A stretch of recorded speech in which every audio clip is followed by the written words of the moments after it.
there was a resounding suggestion that they all did enjoy Seth Lakeman, and you kind of see why, having just heard them play live in the studio, because there is that sort of, I don't know, folk trad kind of storytelling sound going on, as we just heard with the first song.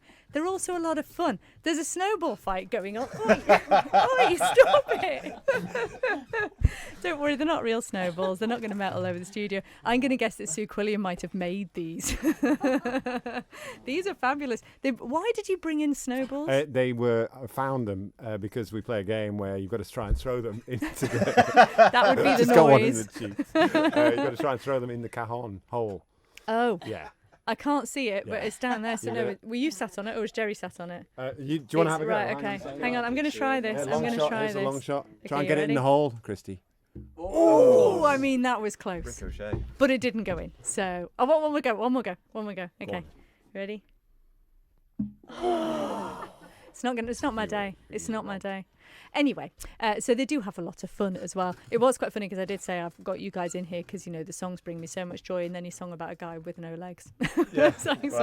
But it was a fabulous mum. song. And I do find it fascinating, actually, what you will do with music, because you do choose some very interesting songs, whether they be originals or the covers. Who comes up with the ideas for the songs then, for what you're going to do in the band? Is it sort of... There's a good set of I- repertoire, isn't there? Verge will turn up with an idea, and then Paul will know some 12th century Bulgarian piece that would fit with it. And then you mix bits of nonsense together and it sounds okay. So. Yeah. Well, I've had a message in from Graham out in the sticks in Suffolk, and he says, what is the Fecktones' background and inspiration for the band name? Dare I ask? Is it anything to do with the Mighty Mighty Bosstones? Or is it? No, I think we it was Jerry's idea to start the band, really. But weirdly, it's Katie Lawrence actually was like, Oh, I knew it. It's like, I think it's like herding feckin' cats, I think was what she started saying. It was from Father Ted.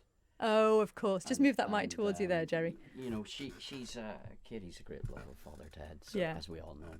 And You've played that festival, haven't you? yeah, we played at the Father Ted Festival. That was wild. Yeah, Craggy Island. 600 dancing nuns and priests. They And weren't real ones. some of them were you. I was. Oh, you were Mrs. Doyle. I was. You yes, was. one- You were one Mrs. part. Doyle. I loved your outfit. It was wonderful. I'm sorry, Jerry. I'll stop now. That was bad, wasn't it? I can only That's actually quite a apologise. good attempt. I've heard Uh, worse.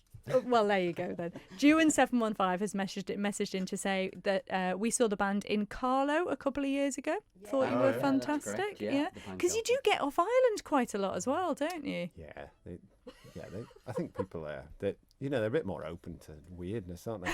I mean, really. And you did have some grand plans for this year, actually, didn't you? You had festivals booked in and things. Yes, we were supposed to be off to the Green Gathering, which is a big festival full of lovely people. Oh. I think, which of course didn't happen, unfortunately, but we're all in the same boat when it comes down to it, aren't we? So, you know, that's just what happens in music and in something like a lockdown. But, you know, when music is so important, and it's clearly important to all of us, being music lovers and musicians in the room as well. But I wonder because of the different sort of music that you all do in the group, what does music mean to you? Is it about the fun and the joy and the dancing, or is it about getting a message across and, you know, sort of the social element of it? Or what is it to you, Andrew North? Well, we started the band to make people dance because it's such you know more about making people dance than the Fecktones. I mean, you are the queen of dance now. You make people dance, and it's such a pleasure. I think, Isn't it? It's, and we'll look back in years. And we'll look back at the human race and we'll go, oh, hang on a second, they didn't dance to music during that time. And I think we started off going, right, hang on a second, I think we can make people dance. As a former member of founding member of a bunch of skankers and ska, Yeah.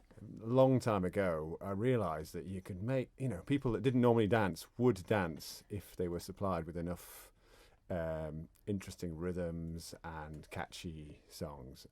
And so we started with that, and then we just added things that we loved, Afro beats and Celtic, and you'll see there's loads of influences, and then just. But those a lot of the songs have been around a very long time, and it's weird. They've got a lot of soul to them because some of them, the one we might play, it's 300-400 years old. Wow. And that was how people learned about life in those times, wasn't it? It was passing these stories through songs. That was how sort of history was learned in a way, wasn't it? And each generation changed the rhythm, so there's no point. And we've changed everything. I mean, they're just not recognisable anymore. I know, it's not for folk purists. A guy in Ireland who was an American chap said, "I can stand most things, but what you've done to folk music."